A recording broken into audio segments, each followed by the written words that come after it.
نبی کریم صلی اللہ علیہ وسلم کا ارشاد ہے، افضل الصدقۃ جہد المقل،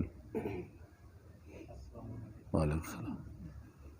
اور دوسری ایک حدیث ہے، خیر الصدقۃ ما کان عن ظہر غنن، سب سے بہتر صدقہ تو وہ ہے کہ جو آدمی محنت کر دے، کوشش کر دے اور پھر اس کے بعد کمائے، اور کمانے کے اندر ساتھ ساتھ وہ ہے آمدن بھی کم ہے، کم آمدنی والا صدقہ دیتا ہے، یہ سب سے بہتر ہے۔ یعنی ایک آدمی 800 روپے کماتا ہے مثلاً یومیہ، اور 800 میں اس مہنگائی کے زمانے میں اپنے اخراجات اور سارے بل،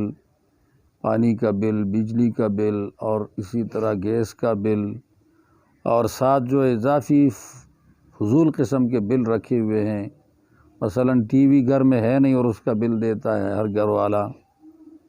یہ فضول بل ہیں، محض آمدنی بہانہ وہ بھی دے رہا ہے، چونکہ یہ مجبوری ہے تو مجبوری میں دے رہا ہے، خود خوشی سے تو نہیں دیتا۔ اور یہ آدمی پھر اپنے 800 روپے یومیہ میں 50 روپے، 25 روپیہ، 10 روپیہ یہ صدقہ کر رہا ہے، یہ سب سے بہتر صدقہ ہے کہ اس نے صدقے کی عادت ڈال دی، اور جب عادت پڑ جاتی ہے صدقے کی تو اسی آدمی کے پاس اگر یومیہ عادت کے بعد 50,000 روپے آئیں گے، اور اللہ کرے کہ اس کا کاروبار آگے چلے اور 50,000 روپے بھی ہو جائے، تو یہ پھر 50,000 میں سے 10 روپے نہیں دے گا، یہ 800 میں 10 روپے اور 15 روپے 25 روپے دے رہا تھا، تو یہ پھر 50,000 میں تو 2، 3، 4,000 دے گا۔ تو اس کی وجہ سے پھر بہت سارے مسلمانوں کے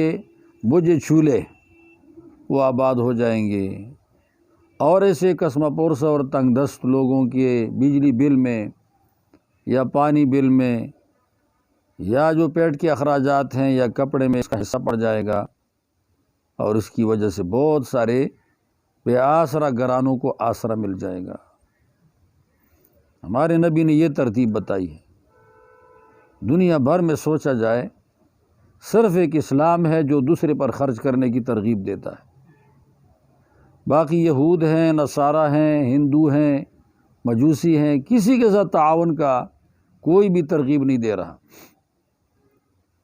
یہود میں تو اتنا بخل ہے، اتنا بخل ہے کہ 2 بھائی ایک جگہ کام کرتے ہوں اور وہ جائیں ایک جگہ اور مزدوری کریں اور دفتر میں پہنچیں، تو ایک کے ٹفن میں اگر کوئی کھانا موجود ہوگا سالن، وہ دوسرے کو نہیں کہے گا کہ یہ میرے ٹفن کے اندر جو کھانا پنا پڑا ہوا ہے اس کا ذائقہ چکھ لو، اتنے بخیل ہیں۔ اللہ تعالیٰ نے ان کے دلوں کے اوپر ایسی ضرب لگائی ہے کہ اس میں سخا کی صفت ہی ختم ہو گئی۔ نصرانی ہیں وہ بھی اگر کسی جگہ خرچ کرتے ہیں، آج یہود نصارہ،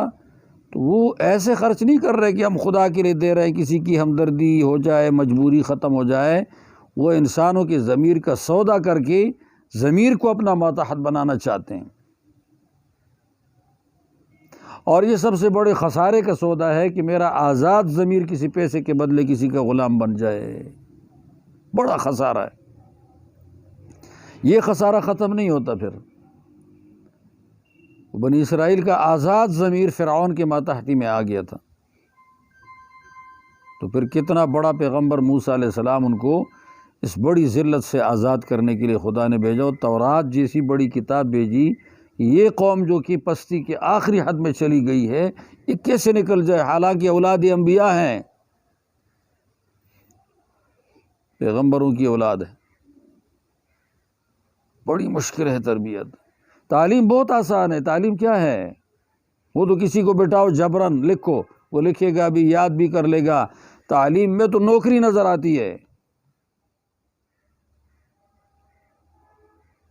تعلیم میں تو نوکری نظر آتی ہے، وہ بھی پرانے زمانے میں تھی، آج کل وہ بھی گئی، کیونکہ ہر ریٹائرڈ دوبارہ آتا ہے، تو وہ جو جگہ خالی ہو چکی ہے وہ ریٹائرڈ پھر دوبارہ حاضر سروس ہو کر ڈبل مزدوری کر رہا ہے۔ غریب کی تعلیم فضول ہے، ٹانگا چلانے کے لیے۔ وہ ٹانگے کا دور پھر آ جائے گا سوزوکی چلانے کے لیے۔ لیکن تعلیم مزدوری کی خاطر ہوتی ہے، تربیت یہ مزدوری کی خاطر نہیں ہوتی، تربیت ہوتی ہے دنیا میں سکھ کی زندگی کے لیے اور آخرت میں اللہ کے قرب کے لیے، یہ تربیت ہے۔ تربیت پر پیسہ نہیں ملتا، دنیا میں زندگی سکھ کی ہے اور مرنے کے بعد قیامت میں اللہ تعالیٰ کے ہاں قرب ہے، دنیا میں اللہ کی مدد ہے، یہ تربیت کے ساتھ ہے، تعلیم کے ساتھ اللہ کی مدد نہیں ہے۔ مثلا میں آپ کو عرض کر دوں،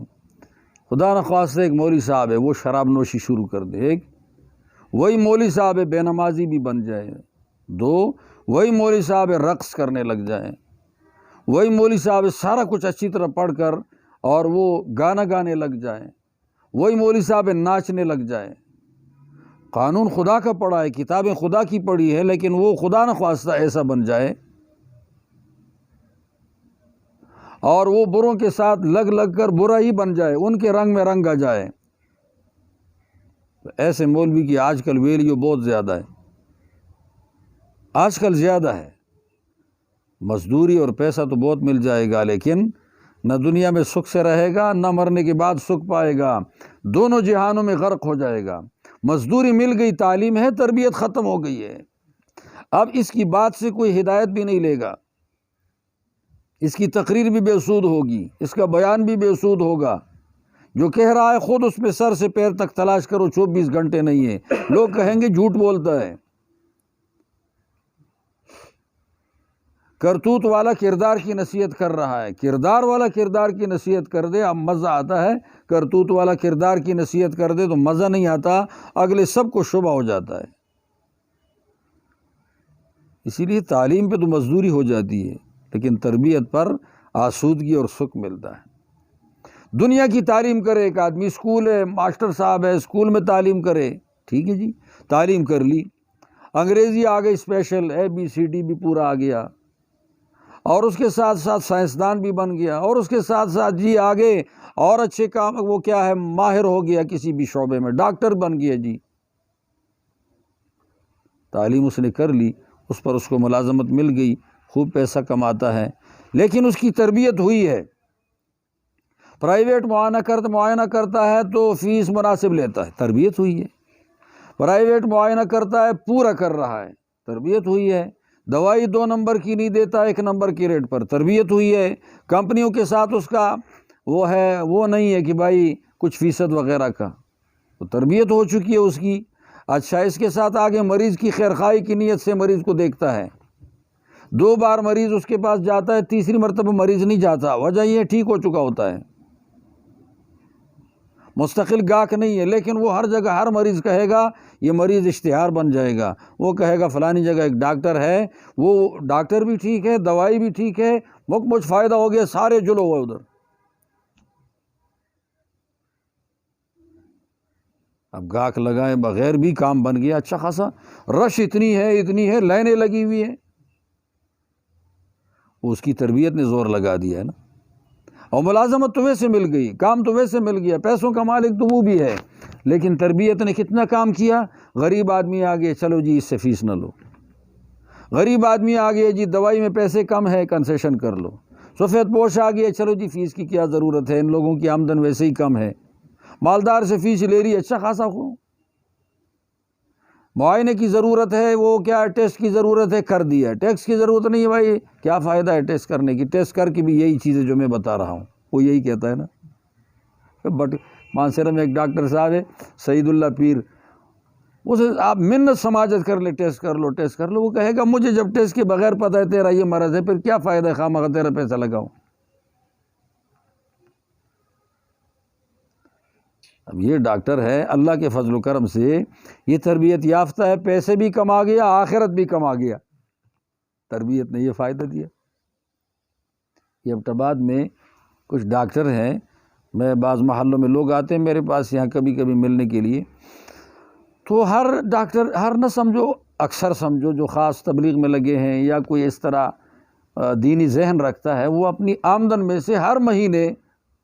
کسی مولوی صاحب کو کچھ تنخواہ میں دے دیتا ہے، کسی کی 5,000 رکھی ہے، کسی نے 6,000 رکھی ہے، کسی نے 10,000 رکھی ہے، کہ میری آمدن زیادہ ہے، یہ تمہارے ساتھ تعاون کرتا ہوں، جاؤ تم لو۔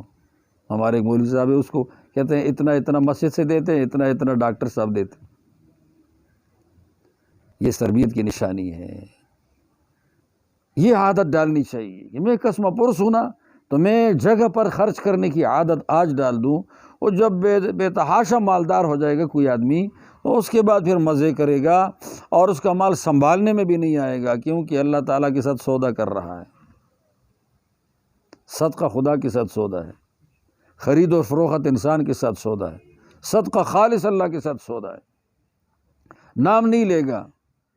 نام نہیں لے گا، میں نے یہ دیا، میں یہ دے رہا ہوں آپ کو اتنے عرصے سے، نہیں۔ یہ صدقہ مدارس میں خالص خدا کے ساتھ سودا ہے، من ذا الذی یقرض اللہ قرضا حسنا، لیکن کم میں دے، شروع کرے یہاں سے، عادت اپنی ڈال دے،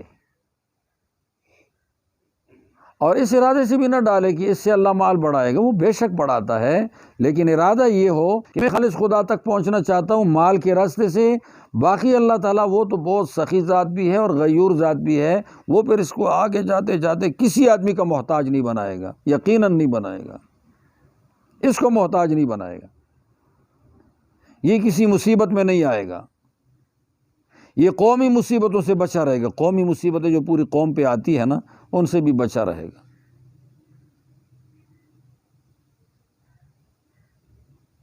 یہ کوشش کرے، خیر الصدقہ افضل الصدقۃ جہد المقل، اس کی کوشش کرنی چاہیے۔ یہ مسلمان کی خصوصیت ہے، غیر مسلم کی بالکل نہیں۔ آپ کسی ہندو سے کہیں، ہندو کے ہاں صدقہ بالکل نہیں ہے، ہندو میں نہیں، کمیونسٹوں میں صدقے بالکل نہیں ہیں۔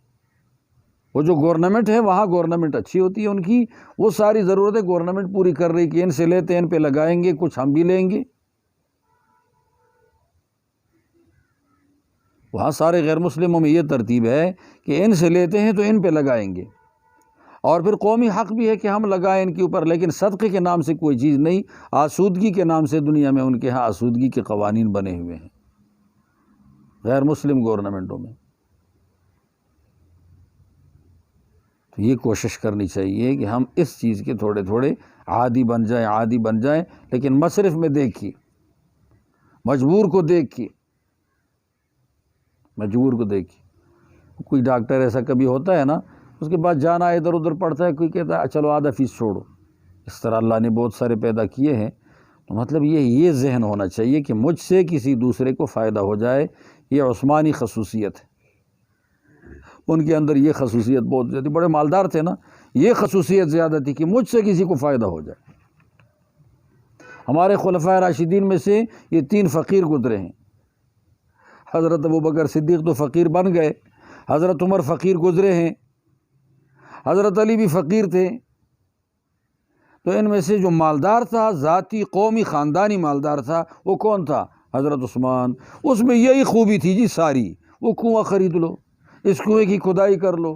یہ لشکر ہے اس لشکر کو دے دو، وہ غریب آدمی اس کی شادی نہیں ہو رہی، اچھا جی میں بتاتا ہوں، کسی آدمی سے بات کرتا ہوں، وہ بات عثمان سے کر دی، اس نے کہا چلو اس کی شادی کے لیے اتنا اتنا پیسہ، یہ ولیمہ میں لے لو، یہ لڑکی کی طرف سے ان کو دے دیے، کچھ جہیز وغیرہ دے دو، میرے سے کسی کو فائدہ ہو جائے۔ یہ عثمانی خصوصیت ہے،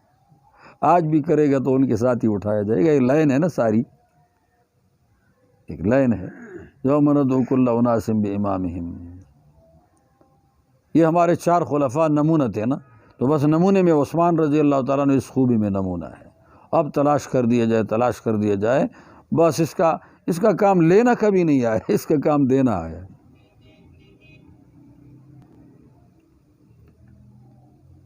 لینا نہیں آیا، بیت المال سے لینا نہیں آیا، مفتوں میں خلافت کی ہے،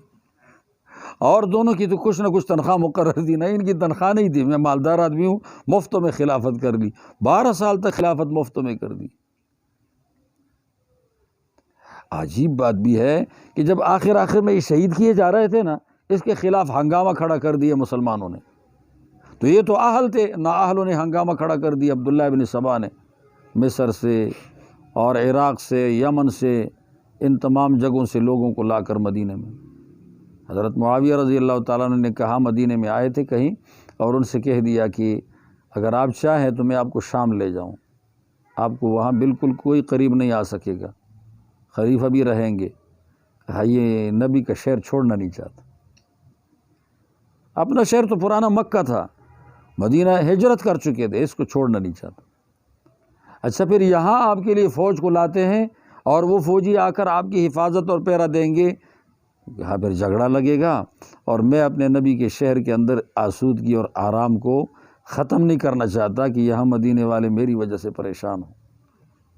اچھا تو پھر کیا کریں؟ کہا بس میرے سر پہ بات آئی ہے، جب تک زندگی ہوگی زندہ رہوں گا، جب مارا جاؤں گا تو مارا جاؤں گا، میں کسی کو تکلیف نہیں دے سکتا، یہ مدینے والوں کو بھی میں تکلیف نہیں دے سکتا، آزمائش میں نہیں ڈال سکتا، چھوڑ کے جانا بھی نہیں چاہتا۔ مجھ سے فائدہ ہو، لوگوں کو آرام پہنچے، راحت ہو، میری وجہ سے کسی کو لڑائی میں مارا نہ جائے، جھگڑے نہ لگیں، ایسا عجیب مزاج تھا۔ اس لیے کہا جاتا ہے تاریخ میں ایسا آدمی نہیں ملا، نہ تو نبیوں کی تاریخ میں ملا ہے اور نہ انبیاء کے خلفاء کی تاریخ میں ملا ہے۔ دوہرا داماد ہے، کوئی اور پیغمبر بھی کسی نبی کا دوہرا داماد نہیں ہے، یہی ایک، اور کوئی اور بھی کسی نبی کا رشتہ دار ایسا دوہرا داماد کوئی نہیں ملا ہے پوری تاریخ میں، واحد آدمی۔ اللہ تعالیٰ اس کو بھی امت کی طرف سے جزائے خیر دے، لیکن ہمیں اچھے لوگوں کی خوبیاں اللہ عطا فرما دے کہ ہم سے اچھائی ظاہر ہونے لگ جائے۔ الحمدللہ رب العالمین۔